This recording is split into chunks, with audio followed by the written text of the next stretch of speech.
Hello, good afternoon sir. আমরা একটু পরে স্টার্ট করবো। ওই পার্টিসিপেন্টসরা আস্তে আস্তে জয়েন করুক। এখনো পর্যন্ত একজন জয়েন করেছে just.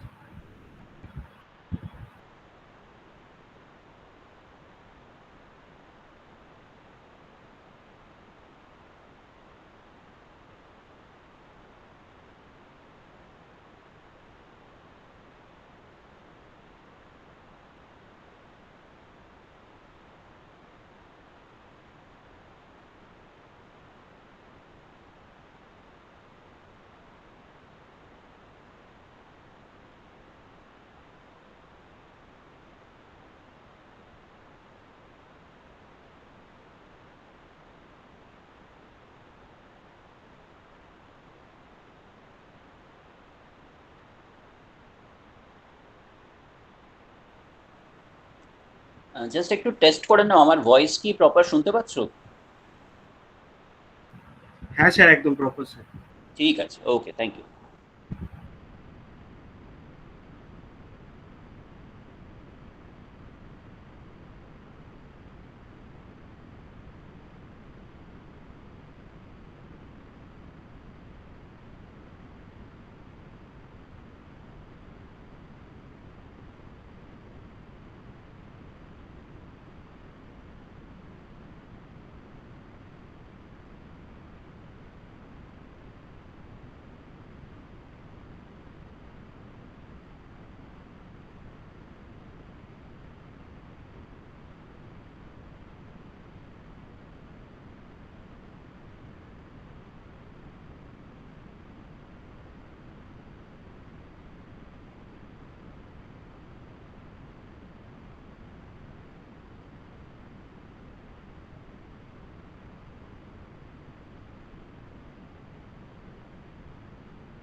Hello, respected sir. We will start after 5 minutes.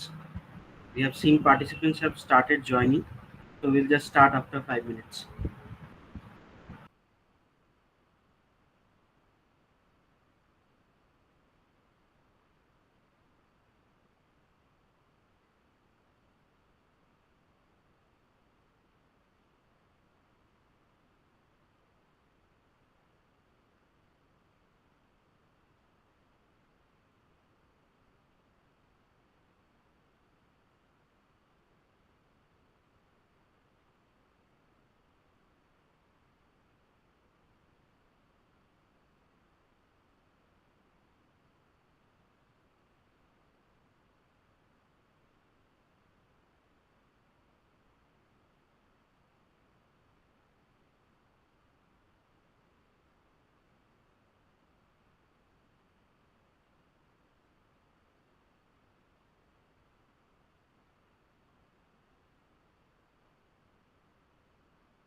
So we can see the participants have started joining. So I would request the from the GFG team, Shoheli Pal, to start the event now. Shoheli, please start the event.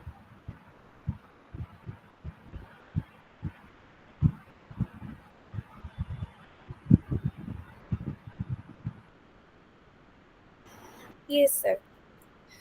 Good afternoon, everyone. It's a great pleasure to welcome you all to today's invited talk. We are honored to have with us a distinguished academic and researcher, Professor Dr. Kaushik Ghosh.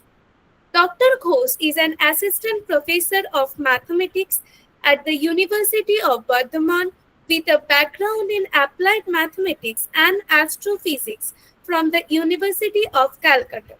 His research interests are wide ranging, including data science, machine learning, and nonlinear dynamics. He has an impressive record of over 160 publications, hundreds of citations, and numerous conference presentations. He has also supervised several PhD scholars and is an active member of the academic community, serving as the editorial secretary of the Calcutta Mathematical Society and joint secretary of the Indian Society of Nonlinear Analysts. Today, Dr. Ghosh will be speaking on deep learning, an overview, application, and critical analysis. Given his extensive expertise, we are in for a truly insightful session.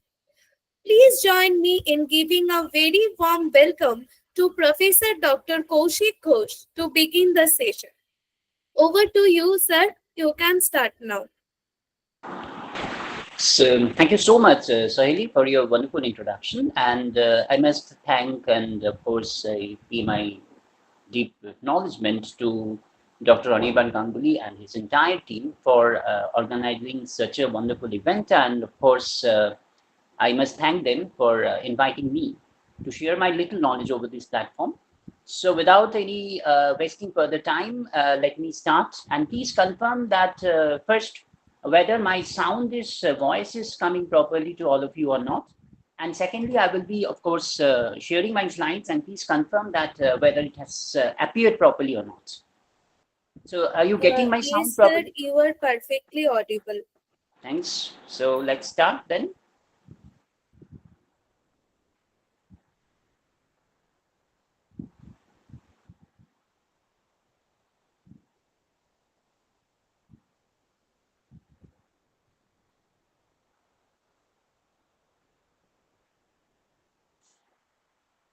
Is it coming full screen? Yes, sir, it is okay.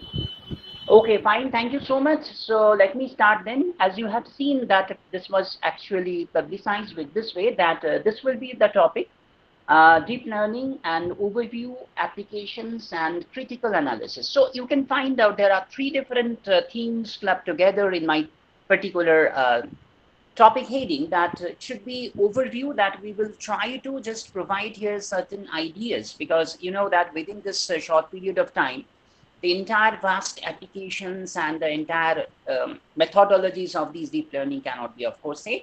So I will try to provide certain overviews so that everyone can be aware of the facts about the deep learning and try to show certain applications of this particular field. And let me say that there should be certain critical analysis about this particular topic because, you know, whenever we are trying to apply certain thing, we must know the particular limitations as well as the favorable ideas about that one. So I will be touching certain issues on these aspects also. So quickly, I just move on to the next slide. And yeah, let's see that whether it's working properly or not. Yeah, can you see the scrolling of the slides properly? Has it come to the next slide? Please anyone confirm so that I can just move on Sir, to it the is topic. visible, sir. Okay, fine. So thank you so much. I will not disturb again. So the problem is, let me start with a very fair introduction about the machine learning and machine intelligence. Because without having the basic ideas about these learning technologies, the intelligence performance, I shouldn't deep respect of the subject of these deep, whatever you say, deep learning or deep thinking, whatever you say. So this one should be the basic platform so that we can try to analyze what are the main ideas about these things. Then we can move on to the certain aspects. So what is about the machine learning? So, whenever I'm talking of a learning, basically in classical sense, learning means there should be one teacher, one particular individual or a group of individuals. We will try to provide certain inputs. And there are certain, I should say some receiver, some receptor there, they are trying to intake those matter. So, of course, there are 2 points. One is the provider, supplier, and one should be the receiver. So in case of human learning technology, there is a relationship between teacher and the students, something like that.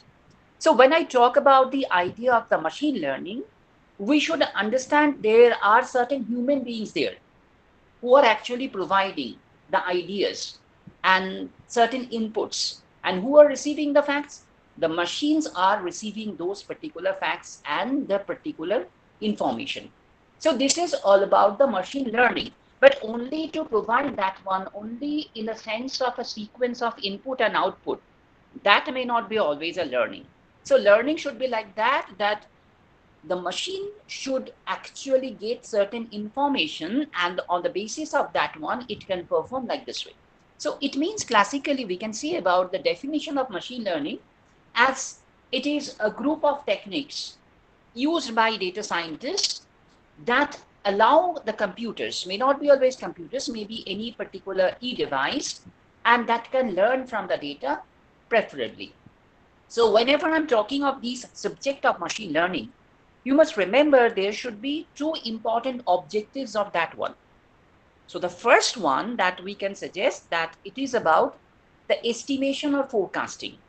And the second point is about the classification or clustering. So let me tell you about these things, what is meant by estimation or forecasting. And as I said that the first point, there is or. The word or comes in between the 2 words, estimation and forecasting. So of course, you should understand these 2 words may not be always similar. So what is about the estimation? Estimation means, suppose we have certain inputs. Say, for example, I'm talking about if I eat more, I will gain more weight. So my input is the quality and the quantity of the eating, and the weight is the corresponding output. So suppose I do have a data that certain amount of these food input, the particular values are given, certain calories are provided at the first column, and in the second column, I provide the corresponding weight that is gained by a certain individual or a group of individuals, right? So this is the input-output relationship what we provide in the 2 different columns.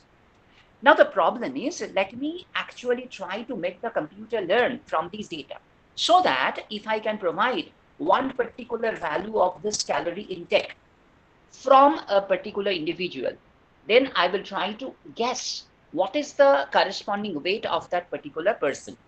So, I am trying to provide the input now without knowing the value of the output prior, and try to estimate, that's the word now comes, estimate the value of the corresponding weight. So this is all about estimation. Then what is forecasting? Here forecasting is certainly different in that sense. Here are certain inputs, of course, there, but that input should be somehow limited in the scope. That means, for example, I'm talking about the share market data. So we have a plenty amount of data, say daily close data of, say, BSE Sensex, Indian data.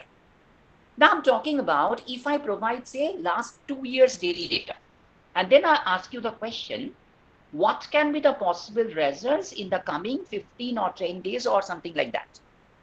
This is actually in the domain of forecasting. That means inputs are still there, the previous results or previous observations what we have, and try to get the estimation, of course, but estimation in the sense in the corresponding domain of time, or in the corresponding domain of whatever we say that the space. Certain things can appear that whenever I'm talking of these corresponding idea of the forecasting, that can be distributed in 2 ways. One is in the time domain, like the example what I have cited about these share market data, which is a time series. That means I do have different observations at different time points. Then I ask through the question, if these are the previous observations at different time, what should be the answers or observations in the future time points like this? But I can have certain other distributions. Say, for example, I am just putting some balloons with certain sensors at different altitudes. And I'm trying to watch or get the answers of the humidity, temperature, etc. These atmospheric climatic parameters with the help of those sensors at different altitudes at the same time, same instant of time. So what is happening there? At different altitudes, I now have the record at the same time what are the corresponding value or the values of these parameters. Now let me put one more balloon there without putting the sensor at those balloon. Now the question is asked, if there is the balloon at this certain altitude, what can be the possible value of the temperature or the pressure, whatever it might be, at that altitude? So at the same time, time is not the variable here, it's a time constant, but the space is actually changing. So we can have also a spatial consideration also. So forecasting can be in the time domain, forecasting can be in the spatial domain, and I can also say it can be hybrid also, which is actually supposed to be a panel data. That means, for example, I'm talking of a data, rainfall data, and different segments of India.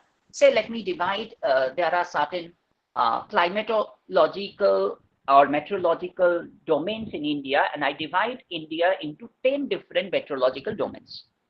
And at the same time, we do have the data of the rainfall during the time of monsoon at different domains, as well as I do have the data also at those particular regions, what are the corresponding rainfall data or the precipitation data at different days. So we are having two variables simultaneously working. The days are there as well as at different domains we have. Say, for example, we suppose we are having 10 domains and we are having a data of 30 days. So you can see here 30 variables coming from the time and 10 particular variable at similar time coming from the different spaces. So 30 into 10, that corresponds a matrix form. So it's a panel data. So of course, in that case also, we can have a question of forecasting. And please remember that there can be some other aspects also in the case of forecasting. Say, for example, that my time is fixed. My space is also fixed, but my objects are changing. For example, suppose at the same place, let me have a super device of ECG, which is counting the ECG signals at the same time, at the same place, with the help of the same device for, say, 30 different persons at the same place. And we have the patterns of the ECG signals for all those persons at the same time instant. Now I just place one more person, 31st person there.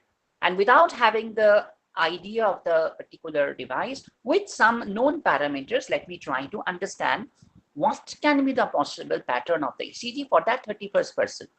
Same place, same time. So the objects are changing. So we can have certain criterion also where actually we can see that with the help of the objects here is the place or the variable, which is also helping to understand the forecasting. You know, in different time, we know in the Devanagari script, whether we use Bengali or Hindi or any other language where we use this Devanagari, we say Sthan, Kal, Patra. You know, Sthan means actually the corresponding space. Kal means the time. And you know, Patra means the objects. So these are the three basic variables actually there playing the role. And not only they are playing the role individually, we can have a hybrid of this thing. That means we can have a spatio-temporal case, we can have a spatio-object case, we can have a temporal object case, or blah, blah, blah, something like that. So this is all about the case of estimation as well as forecasting. Now let me come to the second aspect. What is the second objective? This says about classification or clustering. What do you mean by that? When I say the word classification, you know, first of all, we should have certain already defined classes. You know, why, when I say the word class, that means it has a certain level. We say class 1, class 2, class 3, class 10.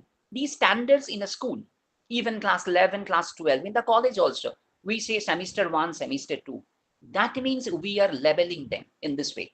So whenever I say classification, that means the corresponding objects are distributed in certain groups.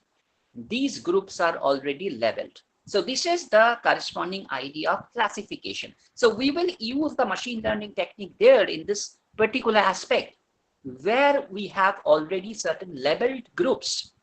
And my job is get one particular object with the help of the parameters. I will try to just understand whether it will be in the first group or in the second group or in the third group, etc., etc. That is the question of classification. But what is clustering then? Clustering is again a kind of grouping, but something different. What is the difference?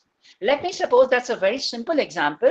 Say, suppose I am in the class, physically, not in the online mode.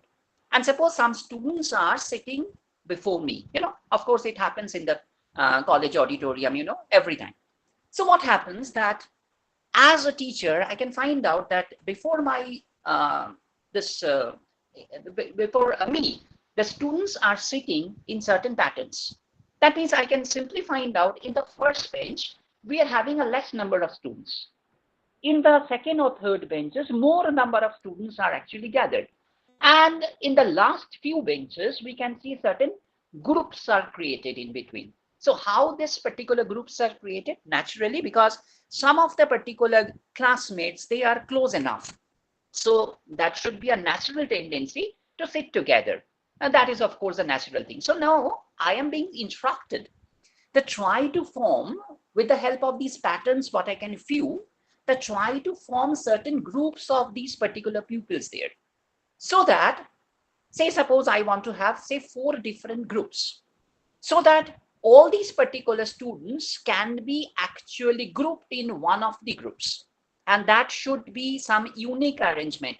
What is that uniqueness? That means if I find one student, if it is somehow grouped in one particular group, that student should not be, better to say, must not be grouped in any other group. So this groupism, this idea of the corresponding separation is actually mutually exclusive. No student should be sharing any 2 of the groups. That's the point. So this corresponding idea is supposed to be the idea of the clustering. So when I have said this corresponding idea of the classification of clustering, now the question comes about the way of the machine learning. That means there are certainly 3 different ways to teach a machine. What are those? As you can see here, the first way to teach a machine is supervised learning. The second way is unsupervised learning. And the third one is reinforcement learning. Before to say some other words, let me just provide you one particular idea. This is actually saying, yeah, this figure you can find out here. You can see 3 different figures I have actually taken. The first figure, it says the caption about the supervised learning at the very left. Middle figure says about the unsupervised learning. Why? I will tell you. And the third one is saying about the reinforcement learning. I may have a mistake in the whether, I don't know whether this is a typo mistake or somehow it is clubbed there. There should be some T after MEN, reinforcement, not men. Anyway, so this will be the corresponding arrangement here for the 3 figures. Now try to understand what I want to say from these 3 figures clubbed together. At the very left, the figure trying to say that mother is actually instructing. Though my A is coming from my direction, it should not be like that one. I have taken from the AI picture. AI is making a mistake anyway. So you can see here the basic idea says that the boy is actually learning how to write with the help of her mother. You can see that the boy is actually there and mother is trying to hold his hand so that this boy can actually try to learn how to write this A. That should be how to make the finger, how to use the finger, how to make the direction, what should be the pressure value, where the fingertip should be there in the pencil. Everything is directed by the mother to her child. So this is all about supervised learning. That means the learning process is actually and absolutely guided by one person. You can see the second figure. It is saying about a boy, a little boy is trying to learn how to walk, how to run from his parents. You can see there is a basic difference between the very left figure and the in-between figure. Where is the basic difference? When I suppose the idea of how to write, start writing, it is absolutely guided and scripted. So whenever I'm talking about how to learn to walk, it is not exactly absolutely guided. Why so? Because the fact says when in our childhood days, when we started to walk, it means a lot. That means at the very beginning, what happened? We tried to identify how our seniors are walking. And then we try to imitate that particular thing in our body. But there should be some failure. Why the failure comes? Because the body posture, the body weights of the seniors must not be very similar to us. Of course, there is certain difference. And that is why we had the failure. Then what happened? Then we tried, and in a certain way, that means we will be successful whenever we will imitate the certain things, but in our own way. So what we did, we actually viewed how our parents or other seniors work, and then try to utilize that with the basic help of understanding what should be my body weight, what is the body posture, what we have, what are my limitations.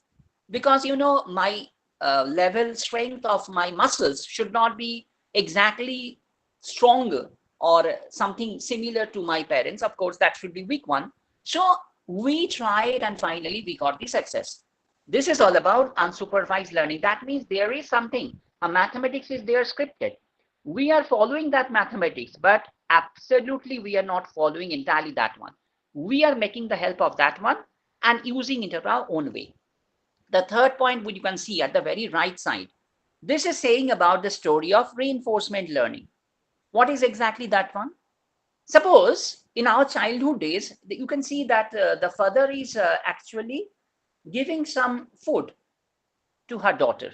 And why the thing is, story is saying that the daughter has done something good, and just to encourage her, father is giving some food, which the particular thing the daughter loves. So it is all about, if the reverse happens, that means suppose my daughter is not doing exactly what I want, then of course I can scold her. So this is all about, the technique says the learning is something indirect, in the sense that if she does something good, I will motivate her by just giving or providing certain gifts. And if she does something bad, then I will just scold her, so that in other way she should learn that if I do the same thing, repeat the same thing once again, I do have the same kind of technique. Of course, I have to face the same problem. So that is why she should learn, and actually she should learn how to work in a proper way. So this is called reinforcement learning, reward and punishment. With the help of this particular thing, I think the matter is now clear. Let me try to identify what is being scripted about formally, what is the basic definition of this supervised learning, what is unsupervised learning, and what is now reinforcement learning. So you can see that, as I mentioned about the ideas about the corresponding classification and clustering, here lies the technique of the supervised learning and unsupervised learning. When we say that we have certain inputs and I know the outputs, there is a connection already provided between the inputs and outputs. Not only that, we are having certain destinations. The destinations are already labeled, 1, 2, or certain other things, A, B, C, D, whatever it might be. And only my job is just to identify, if I have a new object, where it should be actually there, whether in the first group or in the second group or in the third group. This is saying about the supervised learning. And as I mentioned, that if nothing is provided, there is no specification about the levels of the groups. Only thing, in our own way, we will make certain groups, and accordingly we will place the corresponding object in those groups, looking at the corresponding attributes and features what it has. Then the process is about unsupervised learning. And already I mentioned about the reinforcement learning. It's a kind of reward and punishment, but please try to remember what the example I have provided, that is real life. In the machine, suppose we are having a robot, or suppose we are using chat gpt. I will come to that point also with certain applications, but let me now say one thing. Suppose I am having one robot, I am the master. So it's a humorous, if I see the robot is working properly, then I will provide the robot a toffee. What is the utility? Robot cannot eat. So what's that point?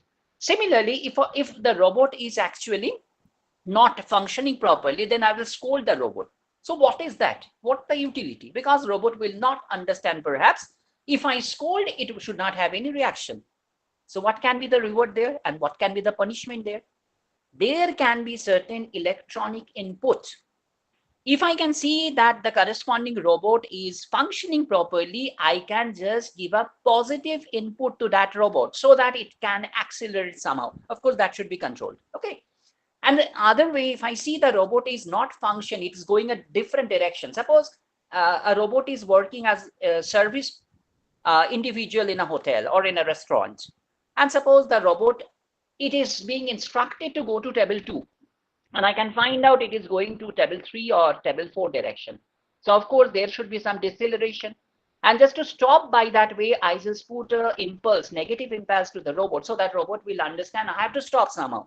And then it will realize if the thing is repeated, it will realize that my particular job, as I am doing in that way, this is not proper. So I have to change that direction.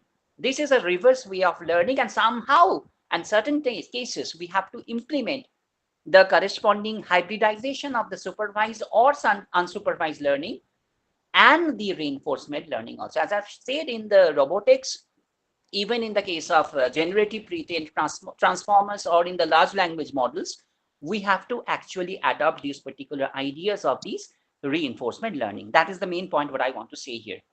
Anyway, so I move on to the now concept of, let me come to the main domain, and I will start the idea of these deep learning from the very basic. The idea starts from the very concept of perceptron. Now, of course, I have to say something about the perceptron. What is the meaning of the perceptron? You can see here that whenever I'm talking of the idea of the perceptron, it is actually not a grammatically correct word. Actually, it is a hybrid word. What is that hybridization? How it comes? It is coming from the two words simultaneously. The very first word is perception. Human perception, or the perception, you know, how it works, how it executes, how it thinks. That is the perception. And I am taking only the part, the red portion, you can see the percept part from the word perception. And the second part is neuron. You know, actively, neuron is the corresponding fundamental unit of the nervous system of any mammal. So I am taking the word neuron, but I am taking only the last few letters, R-O-N part, from the word neuron. And now we just add these two, the percept from the very first word and ron from the second word, and it now takes the particular structure as perception. So perceptron rather. So what does it mean? From the very two words what we have amalgamated here, the thing now appears that the perceptron is a kind of artificially created or artificially crafted technique. So it tries to imitate somehow how a mammal, if I say human being, it's okay. If I generalize how a mammal works with the help of its neuron. This is the way to understand the matter. But please remember, this is the very beginning. That's why I'm just making you aware of the fact that this idea of the perceptron is not actually trying to solve the mystery of human or any mammal brain, because we have certain limitations. Even the doctors who are the neurologists, they even cannot identify how exactly with certain perfection a human brain or any brain of any mammal is working. So then the question comes, if we don't know how our brain's working, then how we can imitate the brain and try to function this way? The machine will try to function in our own way. That's not possible. So why the subject is appearing? Please remember that this idea of the machine learning or artificial intelligence, whatever you say, this is not trying to understand the mystery of the brain, or even it is not trying to just utilizing the functioning approach of a brain and then try to imitate that one. It's not possible, as I have said. So how it works? It works in a simple way. Please remember, when I say the word or the phrase artificial intelligence, it is not at all any intelligence. It's a crafted algorithm. It's a kind of distributed, very large set of algorithms which works somehow as our human brain works. That's the only thing. So it says that suppose we have certain inputs from the peripheries. We are having certain inputs and we can minutely observe how the outputs are generated. We can actually try to get the numerical values, quantified values for those. Say, for example, I'll just give you one example, that a mosquito is biting on my skin somehow, in my hand, suppose. Now, I just have this particular impulse here in the skin. Then the first signal will come from the neuron. The neuron will transmit with a sequence of neurons to the brain. Then brain that create that order. Yes, what should be my reaction? And this is my functioning organ, the hand, and I will try to attack that mosquito so that it can fly away or being dead somehow. So this is the entire technique. We know just the peripheries, that if a mosquito bites, then I will just have my hand and try to bite this way. This is my output. So we just have the very nude ideas that what is the input and what is the corresponding output. Know the other mechanism, how the neurons are transmitting and how brain is functioning with certain chemistry, that is not required.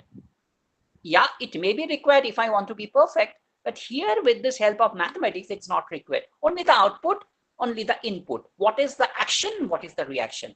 And let me have these action reaction series from different persons, from different mammals altogether. And then we try to learn the machine with that particular input and output. And then we try to generate, if certain input happens, how the machine will react. So if I have a plenty amount of data and machine can be learned properly, perhaps in most of the cases, it is quite expected if my algorithm works properly, in most of the cases, it will successfully work how a human being or any other mammal is reacting. That is the main idea, what is actually being supposed here. Now, the point is, first of all, when I talk about the very basic concept of this perceptron, at the very beginning, let me tell you, perceptron basically works as a linear binary classifier. What does it mean?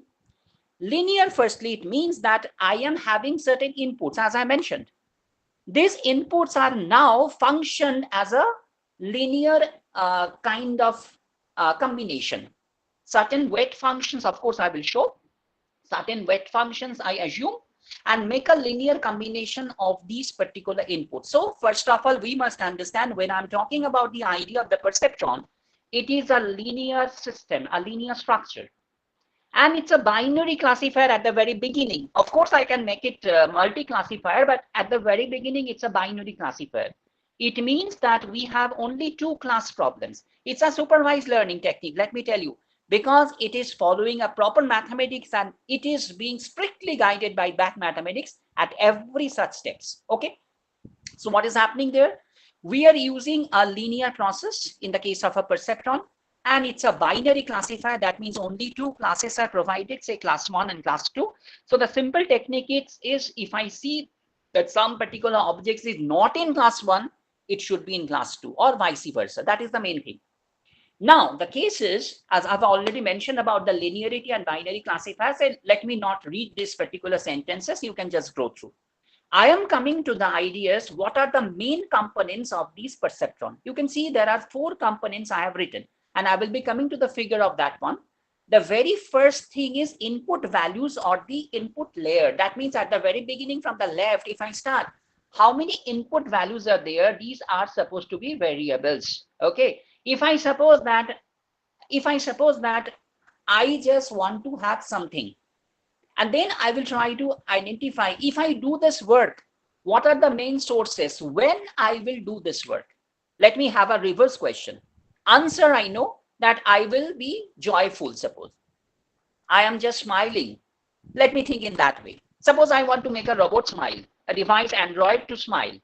So I will identify when a particular human being can smile. So there are certain sources. You may ask me a simple question, sir, can it be like that? that all these particular things are required to smile? No, because I know I can smile if I feel something is happening humorous. I can smile that if I feel I'm happy. I can smile if I feel someone is feeling awkward. So many things can happen, and not all in such manner that everything should occur simultaneously.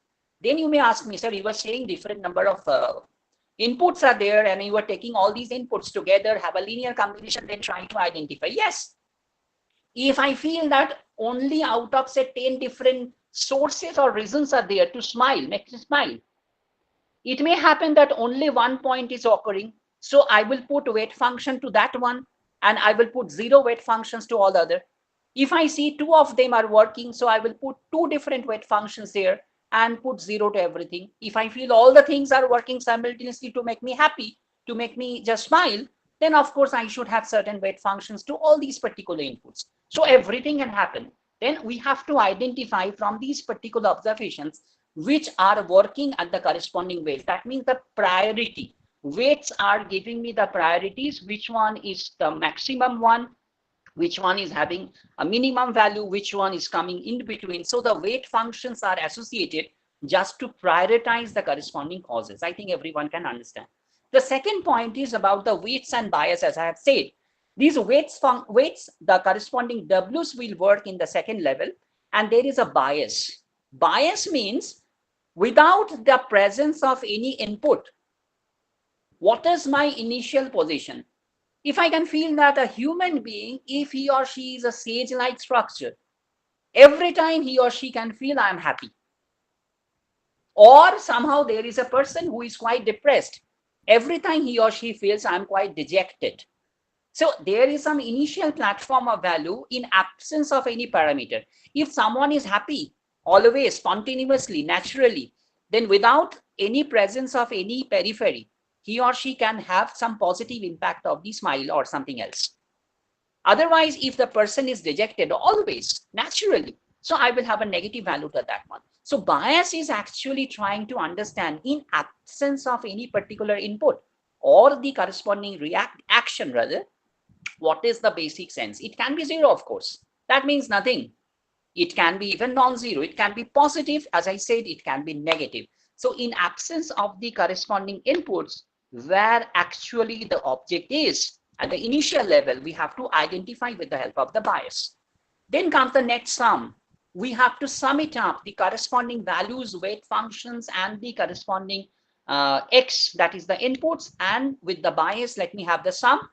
And finally, we have the activation function. It is the most important part. I will come to that understanding of these activation function. But the activation function is saying about what is actually the understanding. I do have a sum, but what is the utility? Everyone can make a sum. The point is I will create a threshold with the help of that sum. So that's particular threshold or the barrier or the critical just a border. It is suggesting me that yes, if you are left to me, go to the class 1. If you are right to me, go to class 2, something like that.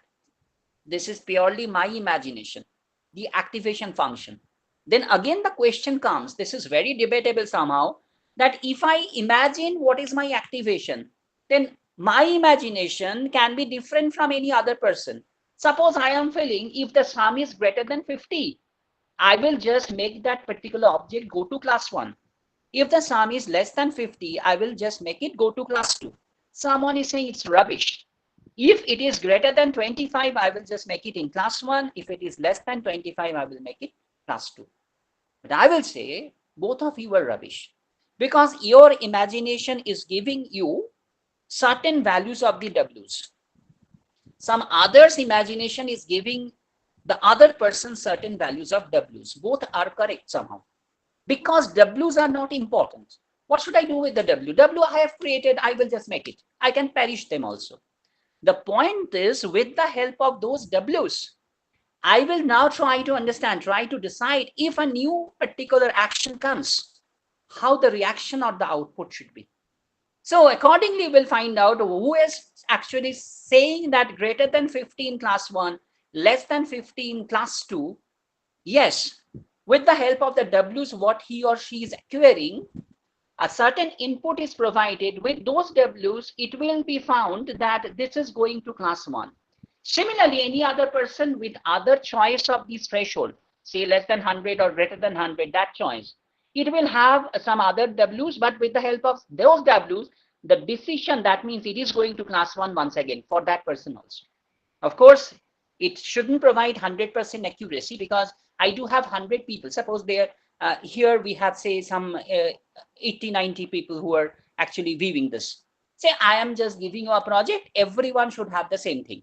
Everyone should proceed with some choice of these threshold. And you will have, say, 80 or 90 different cases.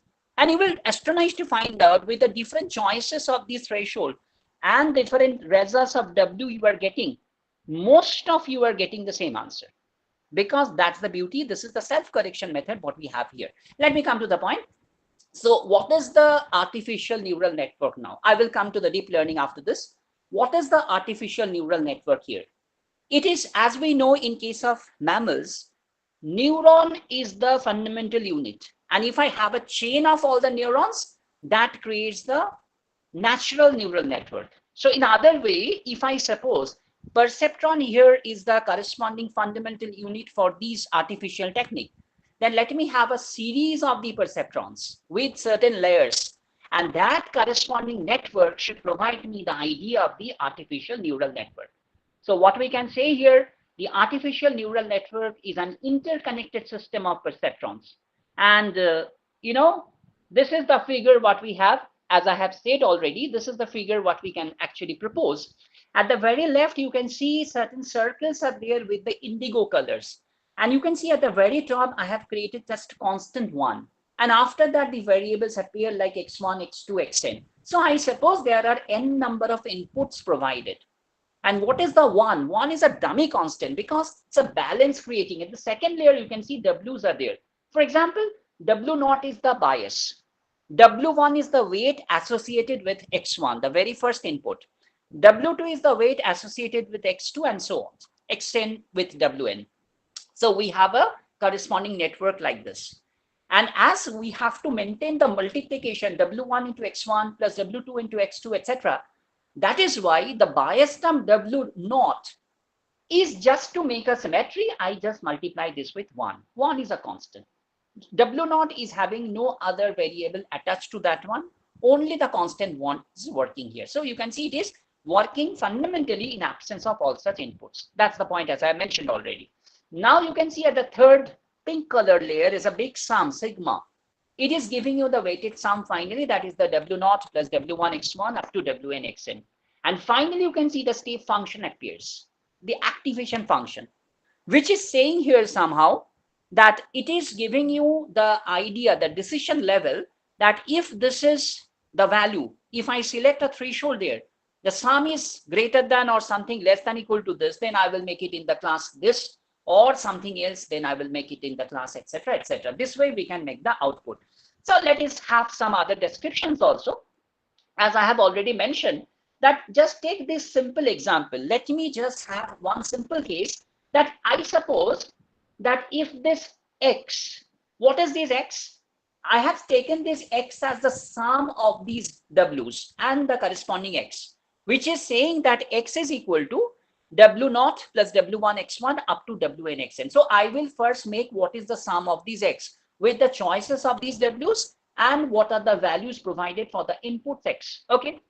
And then this x, I now just take an example that if I have the sum of these x, the value of these x finally greater than 0. Again, I'm telling you, this is my choice, my imagination. If I say that x is greater than 0, I am getting with this choice. I will say that it is going to class 1. And if this value of the sum x is not equal to 0 or less than 0 or this like this, then we are having this is going to class 2. I just design my problem in this manner. I make my own choice. And to choose these activation function, there are some other techniques also. As I mentioned, instead of taking x greater than 0, x less than equal to 0, you may choose x greater than 25, x less than equal to 25. X greater than 25 is going to class C1, x less than equal to 25, making it in class 2. One can think x greater than 40, x less than equal to 40. As I mentioned already, my choice will provide me some different values of w from the others. Okay. Instead of taking this activation step functions, one can think of these. These are common techniques to use these activation functions. One very popular thing is ReLU, R-E-L-U, which says that if you have the Z is my input, then ReLU of the Z is max between the 0 and Z. If it is a positive number, that number is chosen. If it is a negative number, then 0 is chosen. That is way. But it doesn't work always favorably. There is one more technique in the GPT. We will use this technique. I will show you one example here. This is called the softmax. This activation function. It says if I have certain classes like Z1, Z2, Zn, then for that particular individual ith place, my choice for the softmax will be e to the power zi, that particular zi exponential function, divided by the sum of all these exponential values. As I have taken sigma j1 to k e to the power z j, something like that. This is the way to treat this softmax function. I will come to that one once again. Now let's see how the technique of these very simple idea of these activation function helps me to understand two things. First is the support vector machine. You will just go through the internet and just type support vector machine. You will see a flood of different things coming out. And second is the word about the deep learning. So first, let me come to the idea of the support vector machine or the SVM. What do you mean by that one? You can see technically what is happening in my case. Or if I take 50 or 100, whatever be the threshold, let me suppose one is taking in general x is equal to c, the sum. This is the critical barrier. That means if the sum w0 to wnxn is greater than c, I will make it in class C1. If the sum is less than equal to c, I will make it in class C2. Okay. So what is happening? We are having x is equal to c is the barrier. And if the left we have one class, in the right we have the other class. So x is equal to c works as a supporting hyperplane. Let me tell you what is here the hyperplane is. Actually, you know it's a linear structure. So what happens at the very beginning, if I have linearly only two variables present, it requires, actually it gives me an idea of a straight line. If I have three variables, then it gives me the idea of a plane. But it is quite understood in general problem, we will be having certain more than three inputs at least. So of course, this every linear structure as supposed to be W0 plus W1xn, W1x1 up to Wnxn, that sum wherein is n is of course greater than 3, quite expected. It will provide me an idea of an hyperplane. So that is why this thing, the corresponding x is equal to c, that makes the idea of these supporting hyperplane. And my choice is to identify or optimize in the process of support vector machine. The corresponding instruction is, with the help of the subject of support vector machine, try to get the best possible position of these corresponding hyperplane so that my computation can become an easier one. That's the main thing. Now let me come to the concept of deep learning. It's superficial. I will come to the very technical approach of that one, deep learning, after this. But let me say some words about that one. As you can see here, deep learning, it is a kind of artificial neural network, but the objective is here just to imitate. I'm telling you not to exactly function as the human brain functions, because I cannot do that, because I don't know what is the mathematics of the human brain. So of course it cannot be actually understood. So that is why what I'm doing, I'm trying to imitate. The machine is trying to imitate with the help of our these masters, so that what is the input, what is the reaction. This way it is actually understood. So this is actually the idea of a deep learning.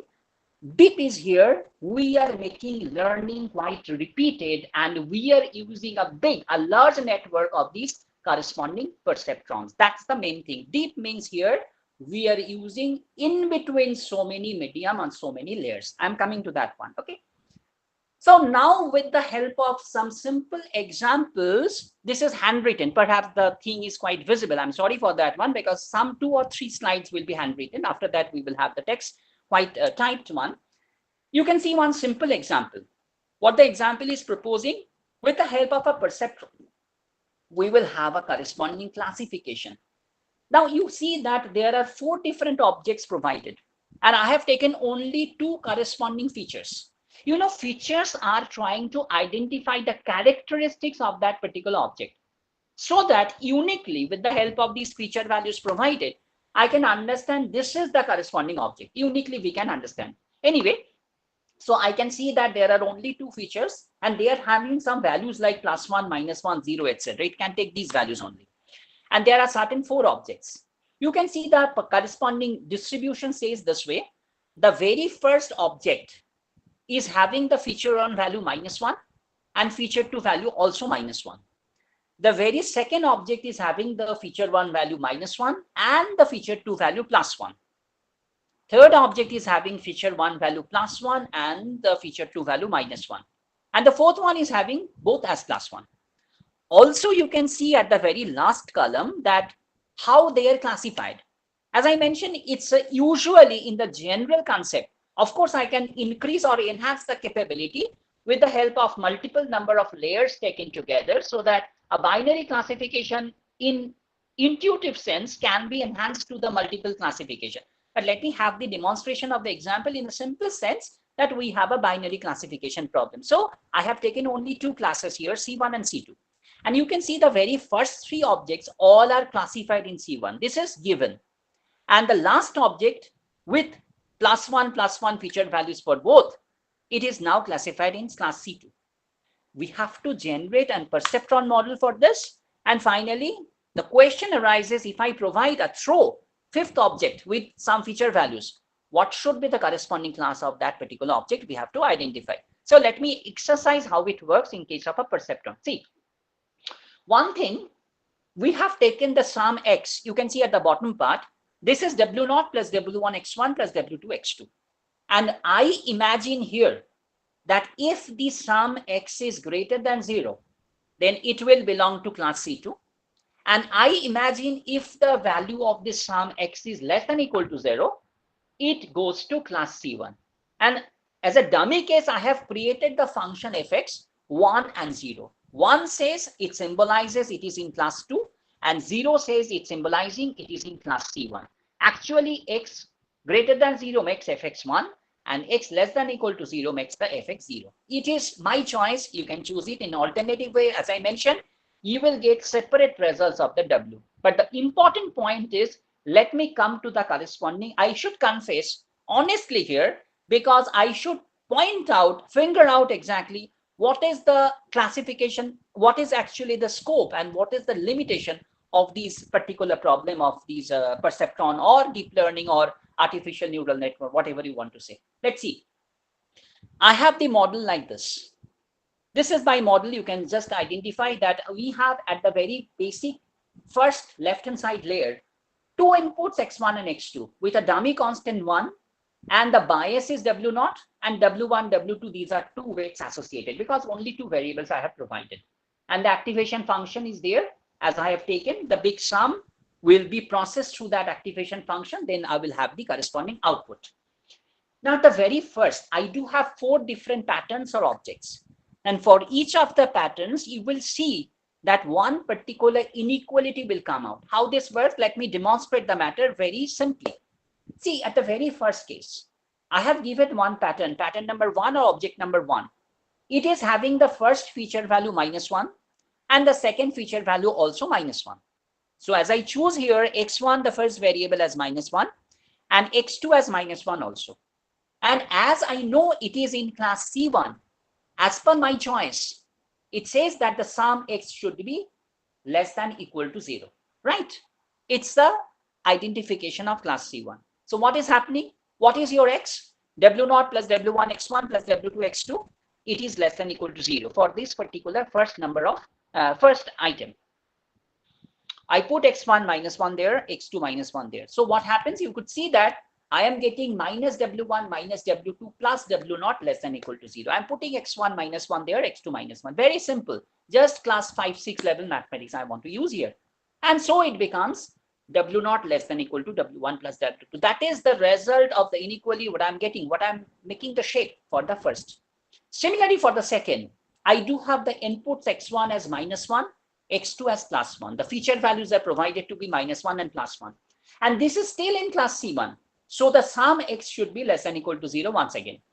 So I put in the sum x, you know the structure W0 plus W1 x1 plus W2 x2. This is less than or equal to 0. I just put x1 minus 1, x2 plus 1. So what I get? I can see the inequality number 2 as it appears, W0 plus W2 less than or equal to W1. Similarly, for the third object, I know the first feature value is +1 and the second feature value is -1. So this is in class C1. So of course it is less than or equal to 0 once again, the sum. I put x1 is -1, +1 rather, sorry, and x2 as -1 there. So I am getting this third inequality shape as W0 plus W1 less than or equal to W2. I think everyone can follow. This is simplest mathematics. And for the fourth one, it's somehow different because it is in class, I think it's in class C2 rather. So it will be greater than 0, the x. And it says the first feature value x1 is +1, x2 is +1. So in the sum, I put W1 1 and W2 1. Sorry, x1 1, I'm very sorry, and x2 1. So the entire sum becomes W0 plus W1 plus W2. As it is in class C2, the sum is greater than 0. So these are the 4 inequalities what I can have from these. Now the question comes. You can identify there are 4 different inequalities. And from the very basic sense of mathematics, it is quite understood from everyone, whether you belong to mathematics or not, whether you belong to engineering, whether you belong to biology, wherever. It's a very simple idea I can gather that I cannot have a unique solution of these 4 inequalities, right? Because I cannot have any mathematical approach. Mathematics deny this way that I cannot have a unique solution of these W's here for these 4 inequalities. Here actually the problem arises. You just see the example here. For an instance, let me consider the values as W0 as -1.5, W1 as 1, and W2 as 1. And you can easily find out if I choose W0 as -1.5, just go through, I will not read. All these 4 inequalities, W0 -1.5, W1 1, and W2 also 1. You can see all these 4 inequalities are satisfied. This is my choice, randomly I choose, or the help of with any computer. Even you can take the help of AI just to give these, provide these 4 inequalities and get the answers. It may provide randomly different number of answers. I choose one of them. It is favorable because it is satisfying. But with the help of that particular choice of W, what happens?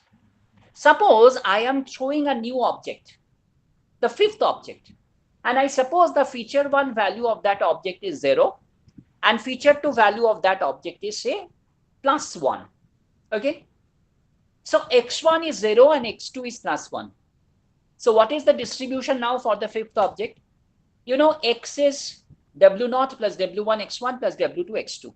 I put the values now. I already got from my correction, from my calculation, W0 is -1.5, W1 is 1, W2 is 1.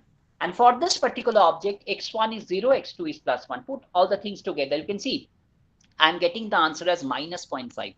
And as per my concept, the definition I made from the state function, activation function, if the x is less than or equal to 0, it is going to class C1. If it is only greater than 0, it is going to class C2. So what is my result here? I am getting the x as negative. So I have to classify it in class C1. Fine, very good. So now let me go to the other aspect. Of course, you can see one more solution also. I'm telling you that there are infinite solutions. Let me take just one of them. Suppose I am choosing W0 as -1.5, W1 as 3, and W2 as 2. What is happening? I just brush through these 4 inequalities. I have said W0 -1.5, W1 3, and W2 2. -1.5, 3, and 2. Please remember. And just go through. There are the 4 inequalities, and you can see all these 4 inequalities again here satisfied with this choice. -1.5, 3, and 2. W0, W1, W2. Fine. No problem because I can choose that. But still there is a problem. Where is the problem? Because if I run with these W's, what is happening? If I take the same fifth object with feature 1 value as 0 and feature 2 value as +1, that means x1 is 0 and x2 +1. What is happening to the sum x? It is now turning out to be, w0 plus w1 x1 plus w2 x2. I have taken from this, w0 is minus 1.5 plus 3 into 0, because 3 is the w1 value I have chosen and x1 is 0 here, plus 2 into 1 because w2 I have chosen 2 and these x1, x2 is 1 here. So if I take that sum, what is happening? You are getting this to be plus 0.5, which makes the thing greater than 0. And greater than 0 means it is going to class C2. So there is a big confusion. And we have to identify the reason and what can be the possible remedy. Let me come to the point. Yes, before to just analyze why this is happening and what should be done, let me take one more example with the same kind of demonstration. Here only, this is a medical background problem. I have taken some 5 patients, some kind of, say for example, I take the case of a malaria. And there are 2 types of malaria I choose. One is malignant malaria, second one is benign, not so harmful, say. And I have taken 5 different patients. And I suppose that we require 3 tests with some values of those tests. I am not a medical expert. I am not telling about. Let me just consider this as a dumb example. So suppose symptom 1, symptom 2, symptom 3. These are actually manifested by means of certain values. I'm not taking any categorical or just a value which is a qualitative one. Because deep learning process basically supposed to be things to be quantifiable. Okay. So whenever I'm not going to the details because my particular talk domain is not to that one, let me tell you, if there is any case of any categorical case, for example, suppose if any particular virus or bacteria is present, yes or no, or some other things, high, normal, or less, these kind of categorical results are there. One very good approach, which is called the naive-based approach. But this deep learning subject is somehow different from that one. Only for your knowledge, let me tell you that if I have a categorical case, we can apply the naive-based. Here in the case of deep learning, we are actually making the ideas that things are quite quantifiable. We have some expression of the values, okay? So I just have these examples, some 5 patients given as John, Rachel, Hannah, Tom, and Nellie. They are having the symptoms, 3 different symptoms, just to identify whether the patient is having a malignancy or benign case. So you can see x1 is the first variable, symptom 1, x2 is symptom 2, and x3 is identified as symptom 3. 3 inputs, 3 features, and that's why 3 different variables, x1, x2, x3. I'm not reading, the table says everything. John is having the value, say 35, 35, 3. Rachel is something, Hannah is something, Tom is having something, and Nelly is something. Most importantly, at the last column, you can see that classes, the labeled classes are provided. John is, for example, having the malignant case. Rachel is having the benign case. Hannah is having the malignant case. Tom is having the malignant case. And Nelly is having the benign case. Question arises, these are the training, because we will train the machine by the help of these 5 examples. And I will have one more point, which is called the test point, David. It's a new patient. And we are having the symptom values, 3 different symptom values for that David as 37, 50, and 2. Question is whether David will be supposed as a malignant patient or a benign patient. So let us take the example of these problem of what is called the perceptron once again. So we choose my assumption that X is the sum we know, W0 plus W1 X1 plus W2 X2 plus W3 X3. Please remember there is an enhancement of the dimension. We have 3 different inputs. That's why feature has a 3 dimension. Okay. That's why the sum is now enhanced up to W3 X3. Okay. We take as my case, if the sum is less than equal to 0, then it's a malignant case. If the sum is X greater than 0, then it's a benign case. My assumption. You can take a different thing. Of course, you will get a set of different answers for W. So as per this, I am not going to read. Let me take one example. Suppose for the case of there are 5 patients, they are trained, and I will just find out what should be the answer for David. But David is not taken into account now. We are taking the 5 patients now. And for each of the patients, we will have some inequality there. For example, if I choose the very first case for John, you could see x1 is 35, x2 is 35, and x3 is 3. And it's a malignant case. So x should be less than 0, and x1 is 35, x2 35, and x3 as 3. So if I know everything, we can see that first inequality should be like, as I have written, W0 plus 35 W1 plus 35 W2 plus 3 W3 less than equal to 0. Similarly, for the other patients, we are having some this x1, x2, x3, these are changing. So we have 5 inequalities. Only thing should be remembered that less than equal to 0 comes for the case of malignant. You can see there are 3 different cases for malignancy. That's why 3 less than equal to is coming. And the benign cases are supposed to be greater than 0. So I have taken the second and fifth options with greater 0. And you can see there are plenty amount of solutions we can generate. I have taken only 4 examples. Plenty means infinite, but I have taken 4 examples. You can see the answers are coming. Of course, I cannot manually connect, just get the answers. We can take the help of a computer programming. I've just taken that one. And you can see these 4 answers I have chosen. Now, what is happening? The most interesting part of this job or calculation is like that for the case of David, you could see that David is having the attribute values.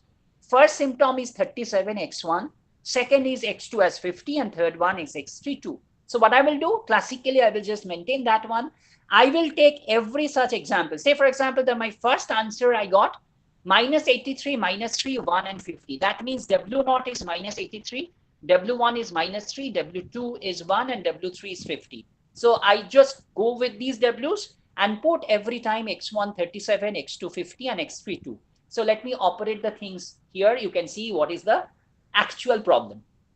For the first choice of these Ws, if I go with the sum with these David values of x, I can see the sum is coming to be minus 44, which is less than 0. So from my choice of these activation function, it becomes a malignant case. For the second one also, with this particular choice of Ws, I can see it's negative, minus 59. So it's again malignant. But for the third and fourth choice, you could see the values of these x, that is the sum, we are getting 5 and 11. And they are both greater than 0. So the case is coming to be benign now. Again, the same kind of confusion we generate. So we have to think upon that one. Blindly, with the help of these mathematics, taking these things together, get some W and get the answer, put that as my answer. It's not going to work. We have to understand what is the issue, because there are certain issues arising in this particular perspective. So we have to identify that one, and let's see what can be the possible remedy. So we are, with the help of these diagnoses, you can see the scopes, you can see the problems. With the you can also identify the confusion. So we just remind that confusion, come to the other aspect. This is now come to the point of neural network. You can see when I talk about the neural network, it is supposed to be, this is quite understood, that it is meant as ANN, artificial neural network. Not every time I will be writing that one, because in the subject of these computer structure architecture, I am not talking about the idea of the general hypothesis of natural neural network, what we have biologically in the mammals. It's not our domain. So when we say neural network, it is basically understood as artificial neural network. So when I say a neural network, an artificial neural network, it is a multi-processing computational system. Of course, now you can understand, with simple processing elements, because we have some X, some Ws, a high degree of interconnection. As I mentioned, that when I talk about a neural network, it is a connection between different number of neurons or perceptrons. Simple scalar messages, because you can see it's a linear structure. You get the message, go to the transfer to the next, transfer to the next to next, and so on.